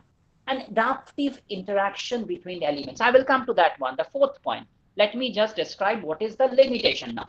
As we have seen, the first limitation of the neural network is, please remember, because it's a fancy thing what is happening. You can see I just put on the word deep learning. You could see very interesting and very humorous. The deep learning is used to understand the enhancement of the quality of the washing machine. Deep learning is used to enhance the pixel quality of a smart TV. Deep learning is used to understand certain audio device work functioning properly. Deep learning is used everywhere because deep learning is a fancy phrase, what we know. Now, please be very, very careful. Deep learning not to be used everywhere. If you want to use, be careful about the use and practical applications of that one. It is a very strong method. Parallelly, it has certain weaknesses also. Let's see. The very first point is if the input vectors are not linearly separable, because I have mentioned that we are trying to assume a hyperplane, and the hyperplane is suggesting if this is left to or right to me, or behind or front to me, something like that, whatever you say, because in multi-dimension, left, right, front, back, these are not supposed. I just take two directions, okay, binarily. So this is all about the case. Hyperplane is understood, and we have creating this hyperplane as a border. Remark. So linearly separable thing is to be understood about the corresponding points what we have gathered in that dimension. I will show you one figure. From that, perhaps everyone can understand. The second limitation is all about its nature is of black box type. You know, black box means some things are getting input there. We have certain inputs. These inputs are processed within that box, which is a very mysterious one, and I am getting some answer to that one. Now the very precise question is, it works great. Sometimes it doesn't work properly, as we can understood. The point is, if someone asks you the critical question, get a mathematical idea, give me a mathematical idea when and how it should work with that level of accuracy, I cannot get. Yes, you can provide me a data set. I can just, in certain papers, communications are different articles, even in IEEE journals, you could find out so many papers are there. Everyone is taking, say, 30 or 40 data set from different repositories. And you could see that, I shouldn't say in that way, but we all do certain tricks. Which data are favoring my answers, we select those. And we take some 4 or 5 cases which are not functioning just to make ourselves honest. But suppose universally we cannot accept the fact that this will be the generalization, that if I take this method, what should be the actual level of the accuracy or the cost of the problem. This is the mystery, and this cannot be solved because we are taking a simplified version of the life. Life is so complicated because our decision making criteria, even if someone asks you a simple question, how a stray cat and dog cross a road properly with more than 99% accuracy, you cannot make that mathematical modeling. But try to understand the complexity. Suppose this is a highway. I'm not talking about a traffic signal because there is quite operated there, and you know, stray dog and stray cat, they follow our movements. When we stop, they stops also, and when we start walking, they also try to walk. But suppose I am talking about a highway or a rail line. You could see in most of the cases, might be some failures, of course, some accidents, but in most of the cases, more than 99% might be a stray dog, a stray cat, even stray cows. They can actually walk properly so that there is no such accident or harm. Now the question is, if I try to follow the mathematics there, what is happening? You see that the particular mammal is trying to find out what is the level of my velocity. It is trying to anticipate what is the width of the road. It is trying to anticipate what is the particular vehicle coming from the left, what is the vehicle coming from the right, and what can be the possible distance of those vehicles, what can be the possible velocities of those vehicles. Amalgamating everything, finally one can cross the road. Now the problem is, when we start walking and crossing the road, suppose in a highway, we are not taking a textbook or a copybook, taking a pencil or pen, calculating everything, then okay, finally making the decision. No, because our brain, a supercomputer, more than a supercomputer, is crafted in such a way, we don't need that mathematics. The mathematics is inbuilt there. That's the problem, because we cannot understand what is happening there. That's why we cannot make such a perfection in that models also. That is the problem. That is why we just have the input, we just have the output. Take a mathematics simplified version of the mathematics of the input output, get that algorithm and make this artificial intelligence. Again, I'm telling you, artificial intelligence, not an intelligence from the particular perspective of humanity. It is only a series of very complicated crafted algorithms. That is actually rationalized as artificial intelligence. Okay. And the third point, it's a red mark because I have shown you the example. To have a good and reliable result, it requires much more data compared to other traditional algorithms. That's the most important point. Actually, what is happening in the previous examples, you can see, I have just taken 5 different training points. In the previous example, I just have taken 4 different training points. There lies the problem. What happens, you could see at every particular case, we will be having the confusion.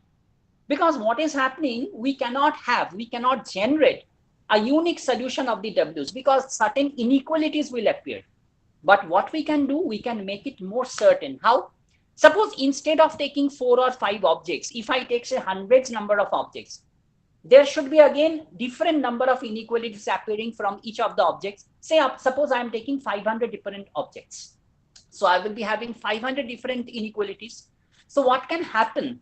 That W's are coming, but the choice of the domain of the W's, that is the range of every W, should be very narrow so that answers can be more reliable. Say, for example, suppose in these cases, you can see what is happening. You can see very simply that W naught, in the first example, it's minus 83.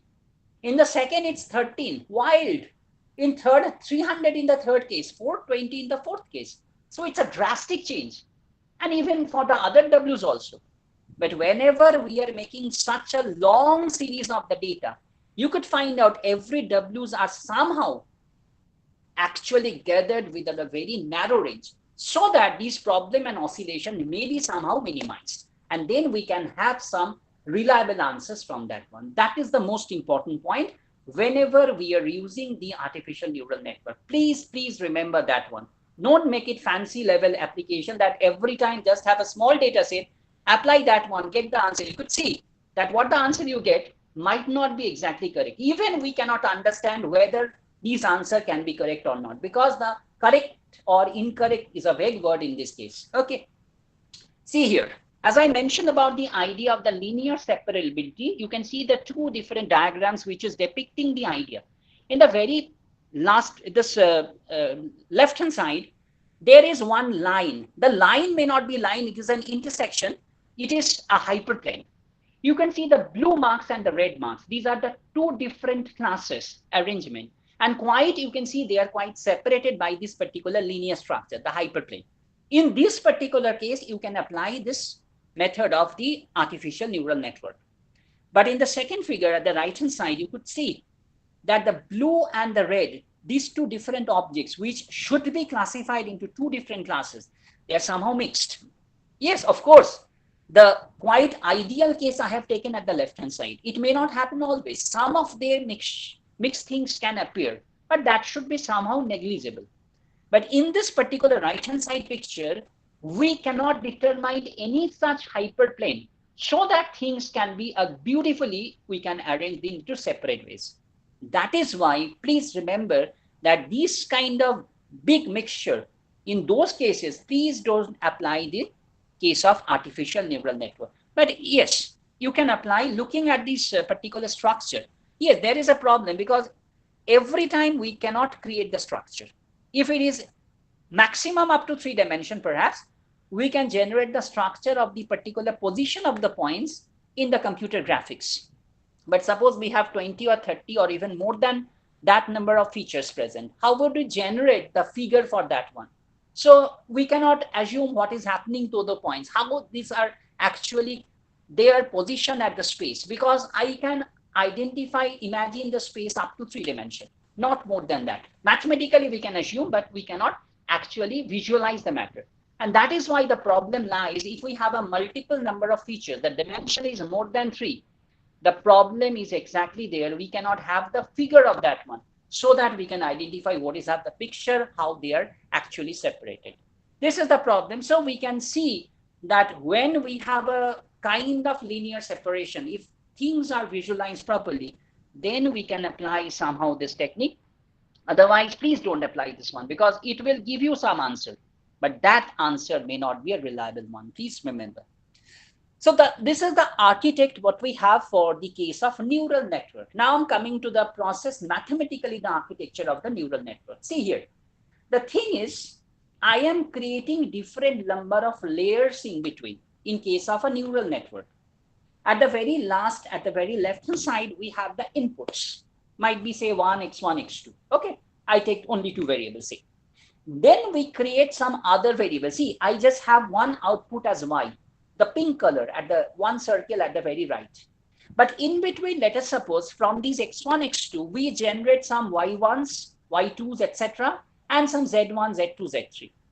And with the help of these y's and w's, z's, we have this interconnection, because what we are doing from these x1 and x2, suppose we are generating the y's with the help of some choice of it. See, everything is connected to everyone. You may ask me, sir, is it so? Always. May not be. So if you feel that practically any yi is not connected to some zj, make the weight function 0. But in general case, I can take everything connected. And this is my choice whether I will put certain weight or not. Okay.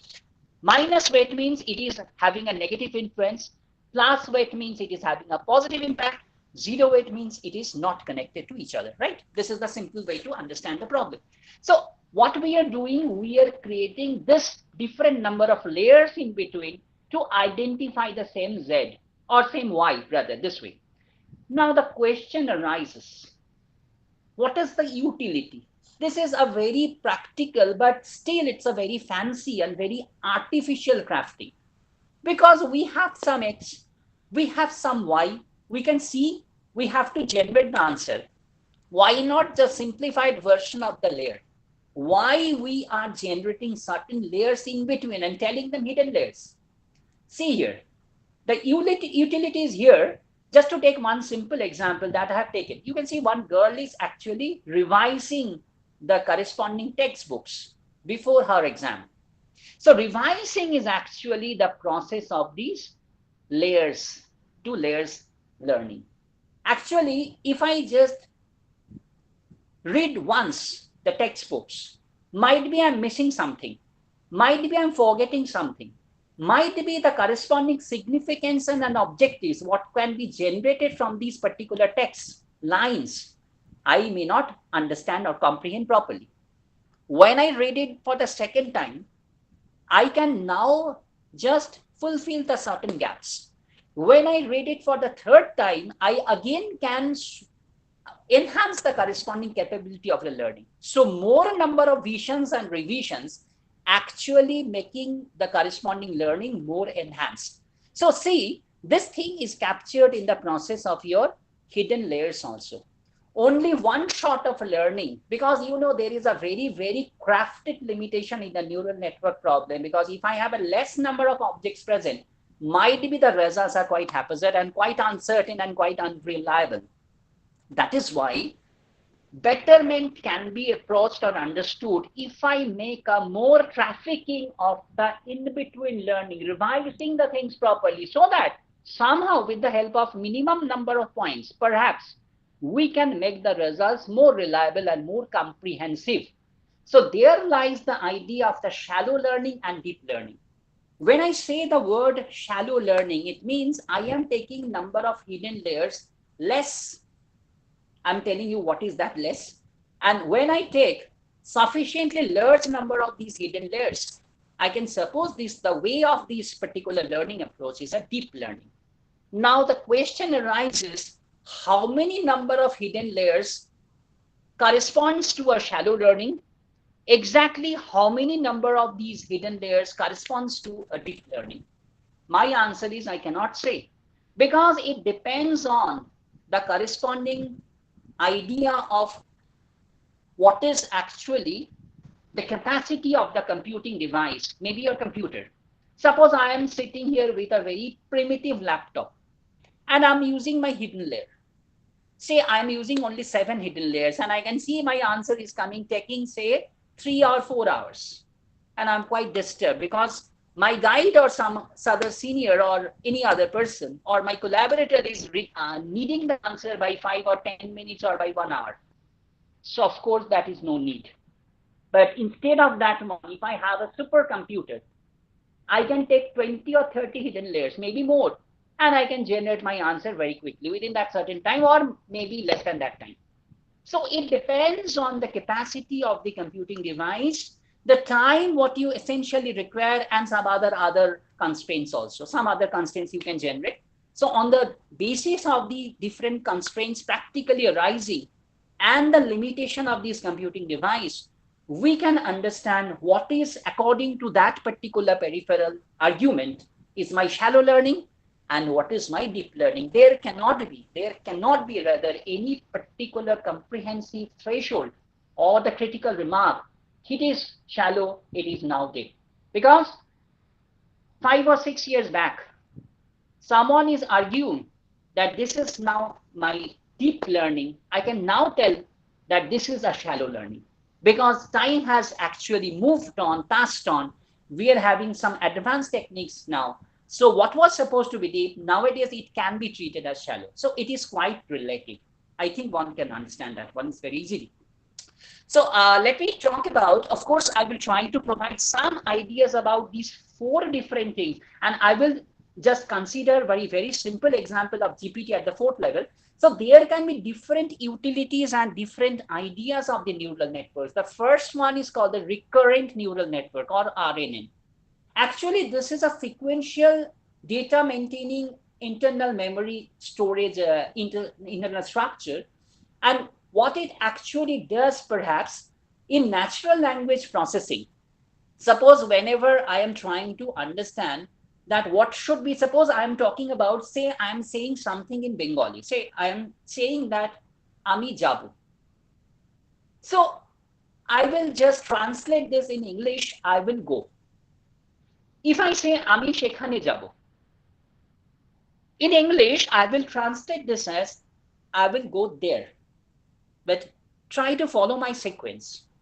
Ami shekhane jabo. Ami jabo shekhane, I have not said it.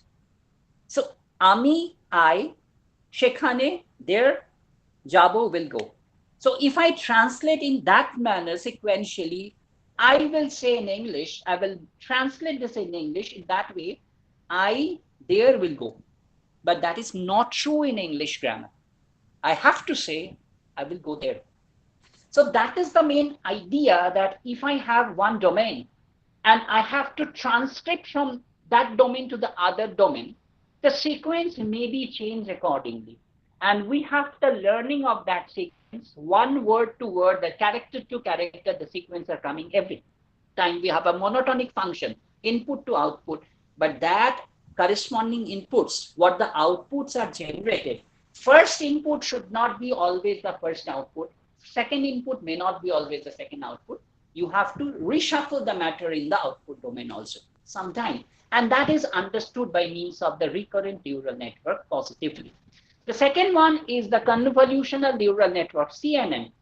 Actually, these are mostly used, suppose we are having a filter, we need a filter of certain image. You know, whenever we have an image, how the image is actually mathematically understood? It is understood by means of certain points with certain dimension, maybe RGB, maybe something else. We are having, if I suppose the case of RGB, not in a grayscale, in a colored scale, R, G, and B, these 3 have certain range of scale of values. So every value of these RGB provides me a 3-dimensional point, and that point is supposed to be having that color, what we can actually visualize. So a picture is a collection of different data points with these RGB in a simplest sense. But sometimes I can see in a picture there are certain malfunctioning. Or, you know, we have a blur picture coming out. So we have to make a filter. If I suppose that is to be enhanced, the quality is to be enhanced, sharpness is to be enhanced, edge to edge detection, because one particular boy or girl standing beside some other boys and girls, a group photo. So you can see if it's a blurred, edges are not properly distinct. So we have to make the distinct arrangement of these edges, everything. So with the help of these convolutional CNN neural network, we can have these particular thing. In case of medical image detection, because whenever we are taking the particular graphical figures of these internal organs, we have to actually organize those matters in a proper sense. Third is, I'm not going to detail because it will take us some time, because every one of the point is having a distinct lecture, I can tell you. That's why I'm just making just a comprehensive, simple, brief ideas. The third one is generative adversarial network, which is called the GAN. It is actually two competing neural networks. They are playing the role. And just to identify, suppose, in case of any social network media, you could see some fake data is generated, a fake data alert. And we have to identify quickly if I am the admin or if I am the system provider. We have to first understand very, very quickly with the help of these techniques that which one is fake, because if it is actually spread very fast, it can create a harm to the society. That's why the fake detection, this thing, sampling it properly, training it properly, generating the results properly, and trying to just get the particular, which is the realistic, the pattern of the realistic data, and what is the pattern of these fake data. We have to identify the distinct differences from the previous results, what we have learned, the machine has learned.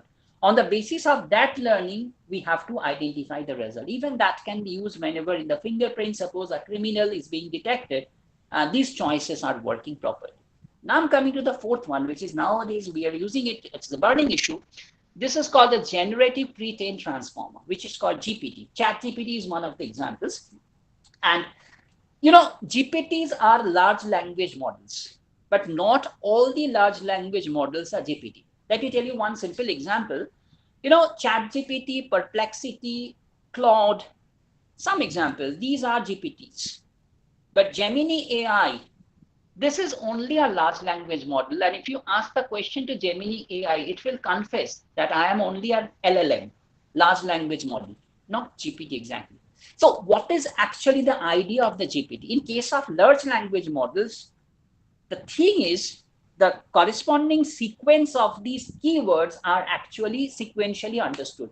For example, when I just have a machine, a simple smartphone, what I have, it is making a very specific, personalized, customized learning, because it will identify what you write sequentially, repeat the things properly. Suppose, for example, whenever I write some letter, email, as at the salutation, I write always yours sincerely, Dr. Kaushik Ghosh, whatever I write, or I like thanks and best regards, yours sincerely, etc. When I finish the corresponding writing of email and I start just by taking T, my machine understands, yes, it's thanks and regards. It says, it gives me the option, I just choose that one and I'm done. This is a very simplified approach, what is actually taking just your domain, not a universal one, because other things are not connected perhaps. It is taking your choice, it is so customized that whatever the choice you are making, it is actually learning in a better way, and it is giving you that option once again so that you can feel it better. But in case of these large language models, it's a distributed computing. You can see it's a very highly distributed throughout the entire world. Things are quite connected. Those who are providing the inputs in the internet, everything is clubbed there, everything is actually stored there. And on the basis of that grammar, etc., the things, what you do right or wrong, everything is clubbed. And it is taking a maximized approach of that one. Actually, it's a major approach of that one. Majority is taking always. It's taking a choice of the highest probability every time. So thing is coming in that way. It's a self-supervised learning, of course. It is somehow using the concept of these, as I mentioned, the reinforcement learning, because betterment, learning, relearning, unlearning, things are actually taken to the, if I instruct, this is not the right way to do, if I just do correct this one, it is actually gathering that input. So many things it is doing. By the choice of that one, it is actually sequentially arranging the corresponding sentence or the argument so that you can get that answer in a best possible way. So this is all about the large language model. I will come to that one. But here, yes, This is one example as I want to cite. This is a very practical demonstration. See here, suppose I do have a two-dimensional input. Say some word. Say I just, with my domain, my GPT platform understands the word, say pet, PET pet, as a string, x1, x2. Corresponding weights I put here, W1 and W2. And W0 is the bias, you know. I take the activation function, either it can be ReLU as we know, or softmax, or any other thing. It depends. Usually, GPT platforms, in most of the cases, they use the softmax.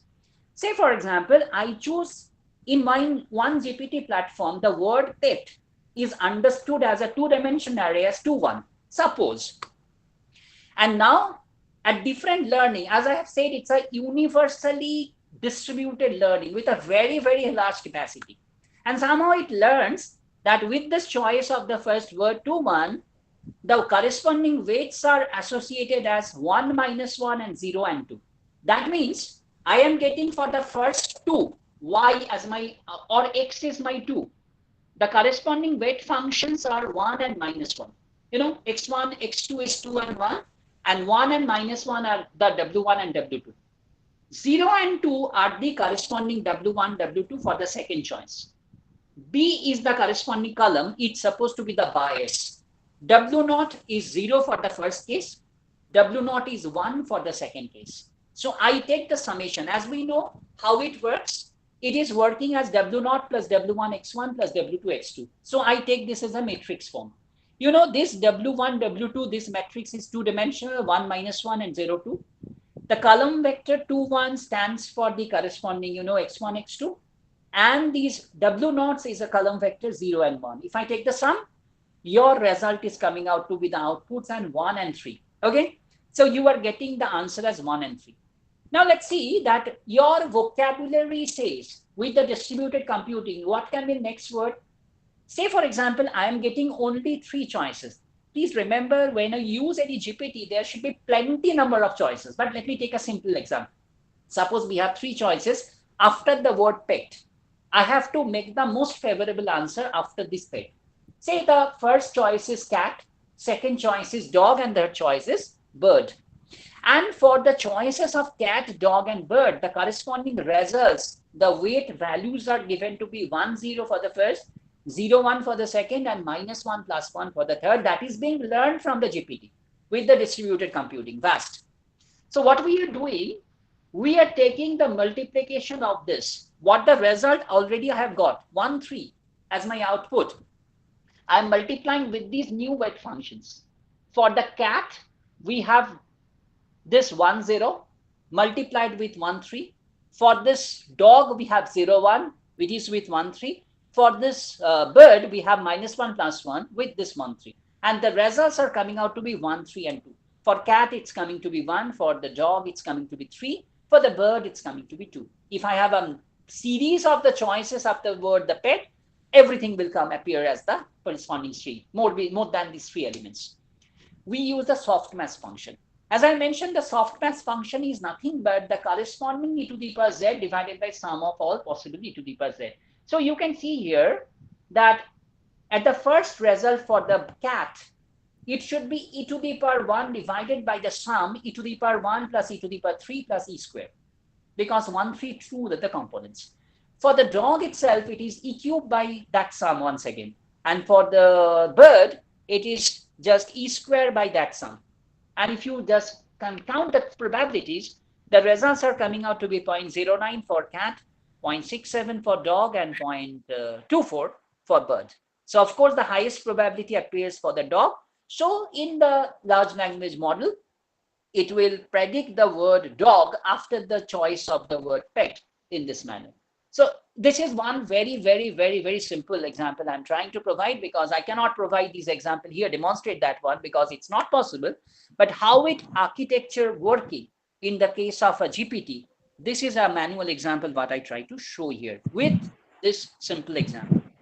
Now, I have mentioned about one type of work about this one. That means how the classification job is done by means of these architecture of what is called the this perceptron, and how we can advance to the model of a neural network, what is the use of the GPT, how it demonstrates, and what are the limitations of the neural network we have tried to provide. Now come to the fag-in part of that one. You know, neural network can be understood in case of estimation also. This is one typical example, a tool of machine learning, which can favorably work in two ways. One is for the estimation and the forecasting, as well as for the classification.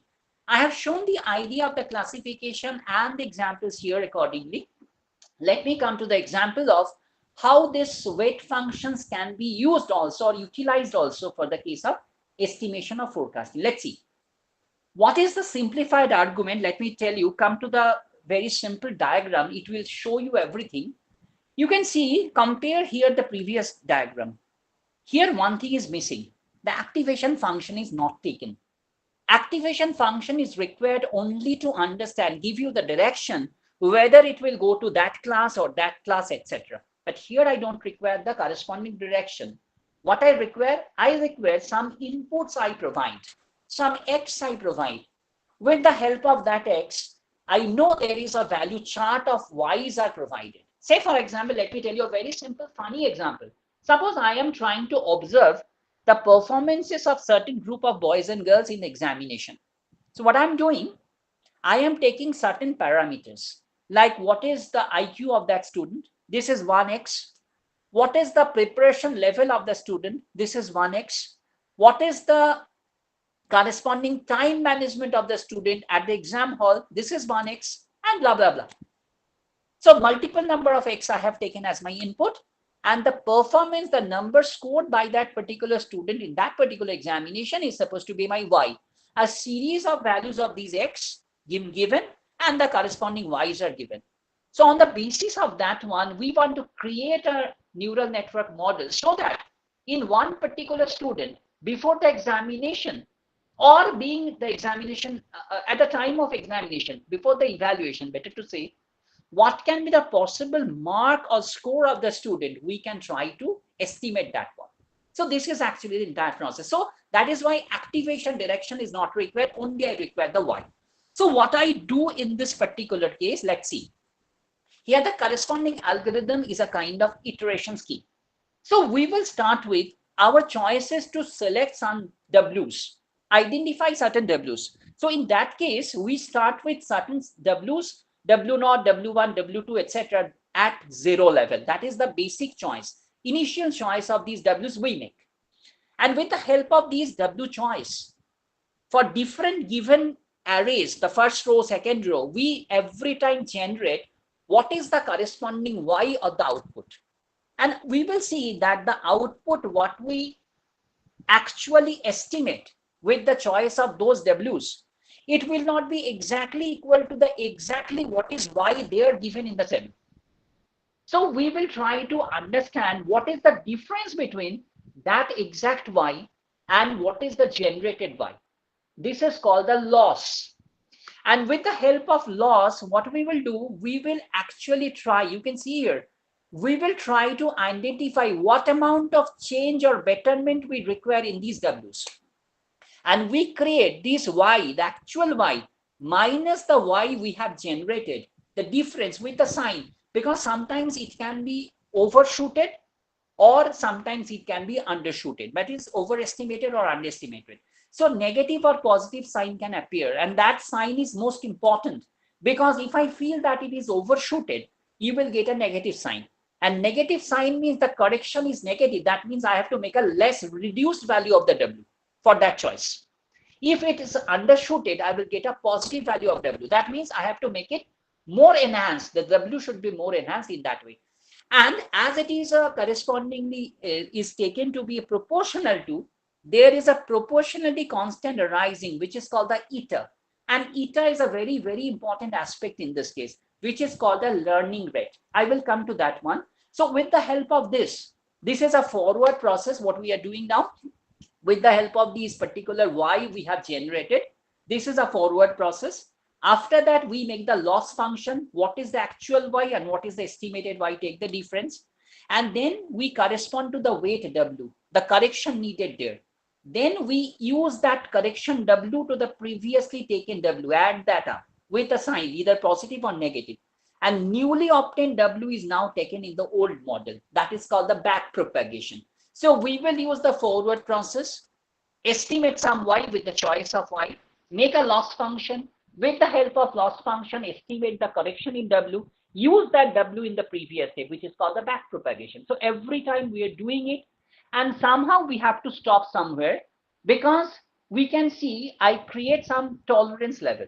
See, this is an iteration scheme, so I cannot be perfect. So we estimate if the order of the value, the previous result of Y and the actual result of the Y, the difference is less than certain epsilon. Say 10 to the power minus 2 or minus 4, whatever you choose, it depends on the actual limitation what we require in the calculation. If that comes favorably for all these particular array of the values, then we will stop and make that answer. Otherwise, we will proceed and calculate that one this way. And this is the most important part, as I mentioned. What is the choice of these eta is very important. What is happening that in general text, we can find the eta is chosen between 10 to the power minus 4 to 10 to the power minus 1. And typically, we start with the values as 0.001, 10 to the power minus 3 or 10 to the power minus 2 also. But I should say some argument on that. What is happening if we choose a very, very small value of eta, very, very less than 1, of course, the convergence is, it's very slow. Someone is reading but learning very slowly. He or she has to complete the entire thing in the 3 or 4 months within a semester. He or she cannot finish. That's the point. Or maybe get stuck in a local minima because it is not going further. It is stopped somewhere in between. It cannot go further with a very less amount of eta. So that is the point of concern. So you should not choose a very, very small feeble value of this eta. If I choose, on the other hand, eta to be very large, very much greater than 1.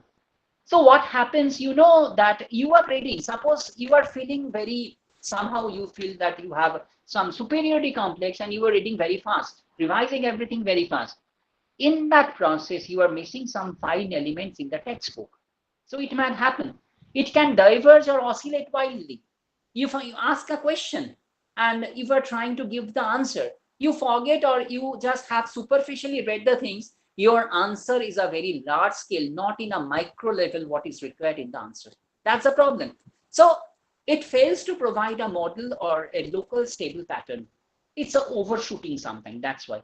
And what is the good range? That is the balancing. There can be some different techniques also. You can think of that this particular process is actually giving you the idea that particularly you can think of, that particularly you can think of that the training convergence very quickly. You can think of the model reaches a low or less value somehow, and there is a good generalization required in certain cases. Small oscillations you can accept, but you have to stabilize the epochs also. Those things are required. So what we can do in the GPT models, what we do, there is a warm up or then the cosine decay. So warm up value is taken, it's a very fine tuning of the value is taken. And after that exponential decay can be done. Some cosine decay can be taken in between. So there is what we can say optimized level or comprehensive level of choosing dynamic eta at different levels. That can help you in the process. And I have already mentioned about these things, that the back propagation and the corresponding loss function. So I don't want to repeat that one, but let me tell you one simple example, the real life example, how this particular propagation and the functioning works together. Because you saw, whenever I am thinking of a student writes an answer, giving some estimation of the answer, it's a forward pass. Now, the teacher finds some error. What is the correct answer? What the student has written, the difference. This is the loss. Now, teacher traces back step by step that it is trying to point out where the mistakes are coming from and how much each step this particular mistakes are contributed. So the back, suppose you are dealing with some mathematics and teacher is now trying to identify, looking at the previous steps, what is actually the problem and how things are propagated. This is called the backward pass. So this way we can really exemplify that matter, how the thing is working and how actually the thing is actually working in the case of artificial neural network also. One more example, with that I will stop perhaps. The thing is, this is one simple model of the application of neural network in forecasting. So I have taken a simple model that this model is suggesting that 5 different values I have taken for a sine function. Let me take a known function just to identify how it works. And you can see here that matter is, I'm not reading these values of these particular X we have taken. And we want to use the artificial neural network there with a hidden layer of 10 neurons. And I am using the activation function cell review. I can take some other things. And I want to get the 6th value. And I am getting the 6th value as 0.45, etc. This is the estimated. But actually with the sine function, the 6th value should be 0.48. So I am just getting the answers, again propagating to the next step. 5 slots I am taking, getting the 6th one. Again, the next 5 slots I have taken, getting the next 6th value, and proceed in that way. So you can see one very beautiful item. That's a figure what we can generate here. The particular orange color, this is the actual sine curve, and the blue dots provide me the ANN forecast. It's not exactly similar, but somehow it's showing the trend properly. So this is the way of the arrangement, some application I want to demonstrate here, how in the case of forecasting also, ANN can help us in the process. So I will end up with the story. Just to summarize, as I mentioned, I have committed, just I should provide some critical remarks. I have already provided some critical remarks, but I will try to show you one simple case that how the particular problems are there and somehow we can overcome those problems also.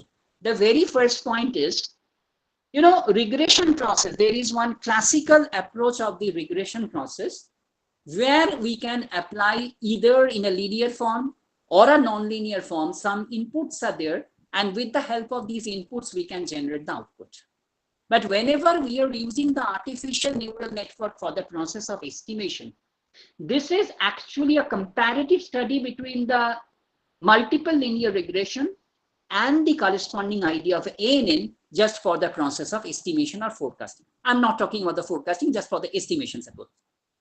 So my suggestion or my practical experience is that artificial neural network may not work properly in those situations. Better to use multiple regression model with certain linearity, with certain non-linearity, whatever comes in the figure, because it should provide you a more customized answer. As it is heavily reliable or depending upon the choice of the linearity function, in case of ANN, estimation may not work properly. This is my first suggestion. The second point is about, that is one more important aspect what I want to say here. This is about the idea of what is called the nonlinearity phasing or slicing the nonlinearity. Just to practically demonstrate the matter here, you can see sine function is practically very much nonlinear with certain ups and downs. But still we can manage to get certain answers. Why? Because we have taken a slice of 5 points every time.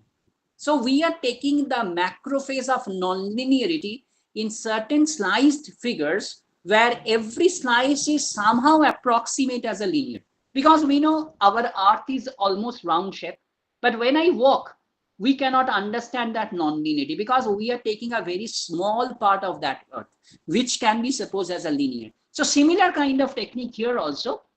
If we can slice a macro system, a nonlinear macro system, in certain phases where everything is understood as somehow linear, approximated as linear, that every subsystem we go with this ANN technique, and then we distribute all the answers together and get the amalgamated answer accordingly.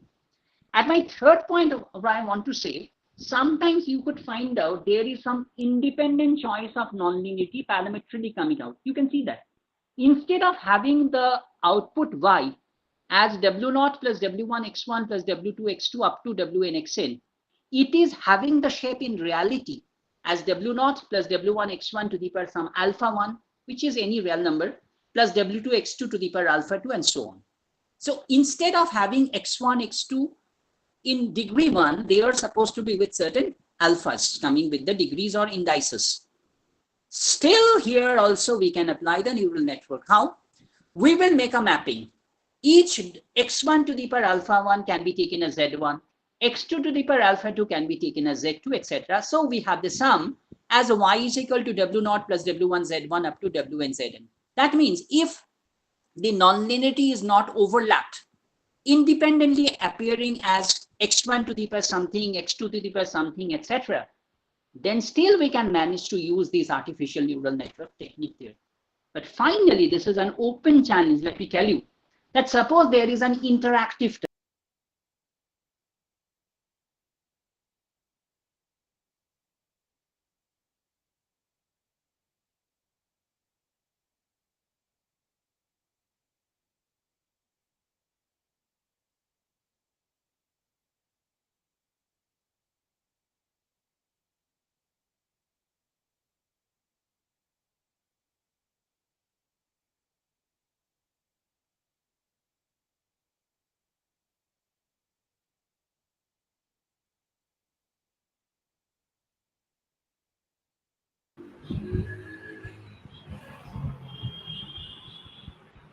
Hello, sir. Can you hear me?